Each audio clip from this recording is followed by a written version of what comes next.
ازيكم حبايبي عاملين ايه؟ يا رب تكونوا بخير. النهارده هعمل معاكم حاجه كده هتنفعكم للمدارس وللسندوتشات. زي ما انتم شايفين كده هنعمل جبنه وهنعمل لانشون بمكونات بسيطه واقتصاديه جدا، وانضف واحلى واطعم من اللي انتم بتشتروها من بره، وطبعا واوفر بكتير بكتير. يعني النهارده كيلو الجبنه الرومي الجديده عدى والكيلو الجبنة الرومي اللي هي القديمة شوية اللي بيقولوا عليها جبنة بطارخ، طبعا حاجة فظيعة جدا، أسعار محدش يقدر عليها. آه، والغلا طبعا في كل حاجة، فهنعمل النهاردة حاجة توفر ليكوا شوية وسهلة وبسيطة جدا. دي المكونات اهي معايا. معايا فلفل اسود اللي انا شاورت عليه في الطبق ده فلفل اسود رشة صغيرة جدا. فلفل اسود مجروش، وتلت كوباية ربع كوباية من الحليب البودر، وكوباية الا ربع زيت، وكوباية نشا، وحليب سائل كوباية، ومعلقة الكبيرة اللي انا بشاور عليها دي طعم جبنة رومي بيتباع عند العطار، وأربعة أصفر بيض، وجبنة مثلثات زي ما انتوا حابين. هنا أنا شلت قطعتين من الجبنة المثلثات لأن عندي جبنة رومي قديمة، فهحط بدلهم هحط كام قطعة من الجبنة الرومي. حوالي 3 أو 4 قطع زي ما انتوا حابين. هحط منهم قطعتين 3 الموجود عندك، يعني عايزة تضيفيها مش حابة وما عندكيش هتسيبي الأربع قطع مثلثات جبنة زي ما هما. واللي هيقوم بالطعم وبالواجب كله هو طعم الجبنة الرومي اللي بيتباع عند العطار، اللي هي المعلقة اللي أنا حطاها دي. ده بيدي طعم خطير جدا للوصفة. هنا أنا هضيف صفارة بيضة 5، ممكن ما تضيفهاش لو انت حابة ما تضيفهاش، عشان كده أنا ما كنتش حطاها مع المكونات، بس أنا محتاجة أزود الأبيض بيض اللي أنا عملته. يعني هما 5 بيضات كده أنا فصلتهم، أصفر لوحده والأبيض لوحده، تمام. بس الأصفر ده نزل مني حتة في الطبق. المهم كده معايا المقادير: فلفل اسود، حليب بودر، زيت، نشا، حليب سائل، 5 اصفر بيض، والجبنة، والطعم اللي هو بتاع الجبنة الرومي. في شفشق الخلاط بقى هحط كل الحاجات دي على بعض. اول حاجة حطيتها هو كوباية النشا. حطوا الحليب كان افضل، يعني المفروض كنت حطيت الحليب الاول. انا حطيت الحليب وادي النشا، وهحط كل حاجة هتتحط في الشفشق، ما فيش حاجة هتبقى تستنى غير الفلفل الاسود بس. فلفل اسود مجروش انا هخليه في الاخر خالص، مجروش مش مطحون ناعم، فاهمين؟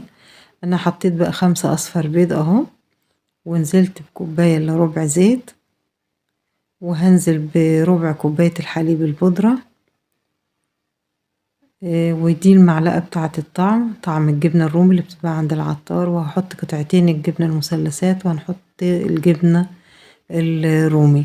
عايزة اقول لكم ان الحليب البودر ما تزودوش منه، لو زودتوا منه بيدي تسكيرة للجبنة مش حلوة، لانه الحليب البودر الجاهز سواء نيدو او غيره بيكون فيه نسبة سكر، فهتبان لو كترت عن ربع كوباية هيبان. تمام كده انا ضربت كل حاجة في الخلاط زي ما انتوا شفتوا، واخر حاجة بحطها بعد ما طفيت الخلاط الفلفل الاسود المجروش، وهقلبه بالمعلقة، وكده يبقى خلاص.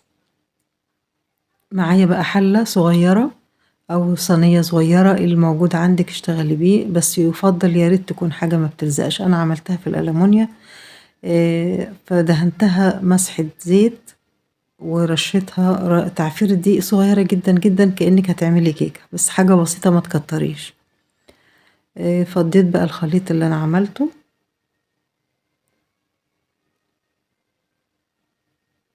فضيت الخليط كله، وعندي حلة صغيرة هي على النار فيها مية بس بتغلي، حتى بتغلي من بدري، خلت الحلة زرقت اهي.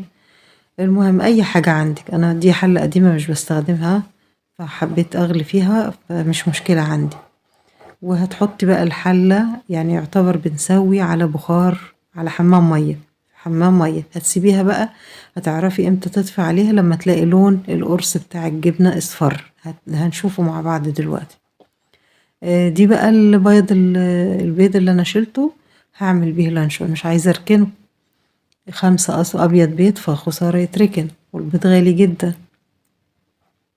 معايا بقى هنا باقي المكونات بتاعت اللانشون كملت عليها. توم بودرة معلقة كبيرة، معلقة من طعم الجبنة الرومي نفس الطعم اللي انا حطيته في الجبنة باخد منه، ومعلقة بابريكا وحبهان، ومعايا فلفل اسود ومكعبين مرق، والجبنة مكعبين مرقة لحمة والجبنة، وكوباية الا ربع دقيق، ومعلقة كبيرة هرمية كده نشا، وتلت تلت كوباية زيت، تلت بس، ما تكتريش الزيت عشان ما يطلعلكيش اللانشون مزيت. معايا هنا دي حاجة اختياري لو حابين تحطوها، اللي انا ماسكاها دي، ده قرنفل 4 حبات قرنفل، طحنتهم كده في الكيس يعني، او في كيس او في المهون، تطحنيهم كويس جدا وضيفيهم. ممكن لو حطيتيهم في الخلاط ممكن ما يتطحنوش، فانا دقيتهم الاول بره وهضيفهم. لو مش حابة طعم القرنفل مش لازم تضيفيه، هو حاجة اختياري. تمام. اللي انا فضيته دوت، دي معلقة، دي كده اللي في ايدي دي معلقة حليب بودر، وجنب منها معلقة كبيرة اللي هي النشا، معلقة كبيرة نشا، ومعلقة كبيرة توم بودرة، ومعلقة كبيرة اللي هو طعم الجبنة الرومي والحبهان والبابريكا. بس هي مكوناته مش كتير، ولون غذائي، لون طعام اللي هو كده. انا استغليت الشفشق الخلاطة هو لسه مكانه جبنة، وعملتهم ما اخدوش معايا يمكن نص ساعة وانا واقفة، ما بياخدوش وقت خالص، وكنا عاملين كمية كبيرة جدا من اللانشون ومن الجبنة. حطيت كده 5 ابيض بيض، 5 بياض البيض، ودي تلت كوباية الزيت، يعني اقل من النص، خلوا بالكم. وهنا دي معلقة النشا ومعلقة حليب بودر. الحليب البودر بيظبط درجة لون اللانشون شوية، وغذاء للولاد لو انتوا بتعملوه لهم حلو جدا. دي التوم البودرة بتاع ده، وطعم الجبنة الرومي والحبهان والبابريكا والقرنفل ورشة ملح. انا ما قلت لكمش على رشة ملح، انا هكتب لكم كل المكونات بتاعة الجبنة واللانشون، هكتبهم في صندوق الوصف، تضغطي على العنوان هيتفتح لك صندوق الوصف. هنا حطيت الجبنة والمرقة، مكعبين جبنة ومثلثين جبنة ومكعبين مرقة. ده شكل القرنفل، عايزة اوريه لكم، ده شكل القرنفل. تمام كده. بضرب كل المكونات برضو في الخلاط، وهنزل بالدقيق. هنا انا ضفت برضو حبة حليب، لو انت حابة لو حسيت انه تقيل في الخلاط ومش بيلف كويس، زودي حبة حليب، حليب سائل عادي، بيدي طعم حلو جدا للانشون، وغذا برضو للولاد حلو جدا. تمام. نزلت بالدقيق نص كوباية، وبضرب، وزودت النص التاني. وهنا اللون اخر حاجة، لا فاضل لي شوية دقيق هضيفهم مع اللون، نقطتين 2 بس لون، ما تكتروش. فاضلين ادي شوية الدقيق اخر حبة، هي كانت كوباية الا ربع دقيق ومعلقة كبيرة نشا. وظبطت التقل بتاع الخلطة دي بالحليب، لان لقيته تقيل شوية، فالحليب حلو جدا برضو، مش بيضر، وبيدي كده لون حلو. بص لونه فاتح، بس بعد التسوية بيبقى لونه بيكون غامق شوية تاني عن كده. خلاص اهو زي ما انتوا شايفين كده، ده التقل بتاعه كده. خلاص كده تمام. هجيب بقى ايه، كيس تلاجة عادي، ربطته من تحت وسبت الجزء المفتوح اهو، بلبسه برطمان كده اهو، وهصب فيه الخليط بتاعي. هنا انا بفتح الكيس بس، لان الكيس كان لازق يعني، مش بدهنه حاجة. بفتح الكيس عشان اعرف افضي فيه الخليط اللي احنا عملناه اهو. بيسهل عليكي شوية في التفضية السائل اللي احنا عملناه ده، او الخلطة دي. خلاص. ده اقتصادي وارخص انواع اللانشون.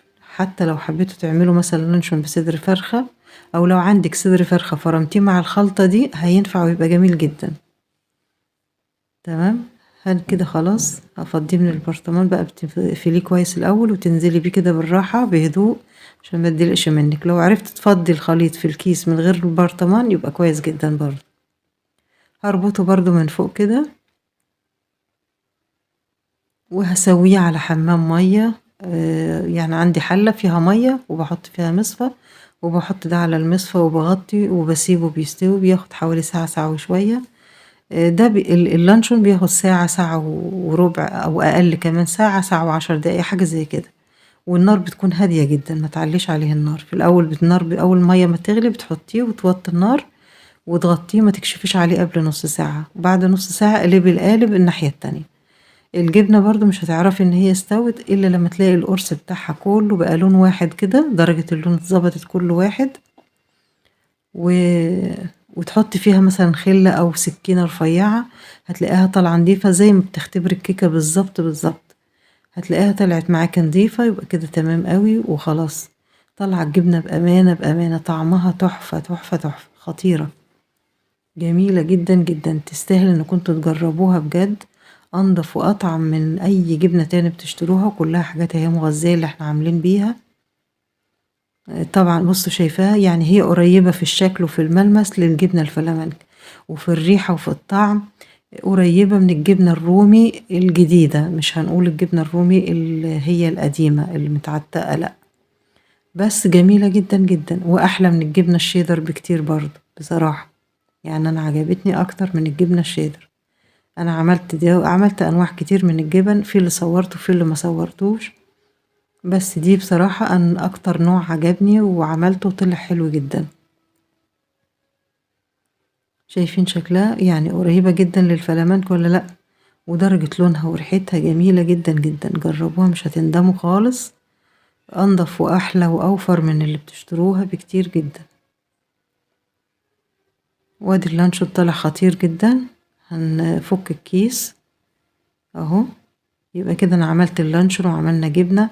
عايزة أقول لكم إن الكمية دي حوالي يعني قالب الجبنة وقالب اللانشون كل واحد فيهم حوالي 650 جرام حاجة زي كده يعني، أنا وزنت بس نسيت بالضبط، بس هُم في الرينج دوّة بأمانة، في رينج ال600 650 يعني هتعملي حوالي كيلو 300 جرام داخلين أهو على الكيلو ونُص، بمقادير بسيطة لو حسبتيها كل الحكاية مش هتكلفِك حتى أقول إيه يعني، مش هتكلفِك 50 جنيه بيتهيأ لي.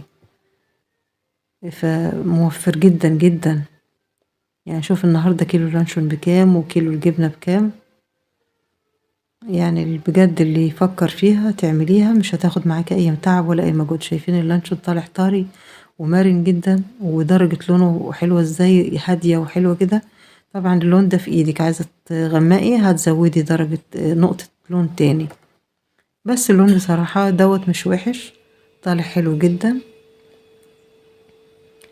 جربوا الوصفات ديّة وهتوفّروا كتير.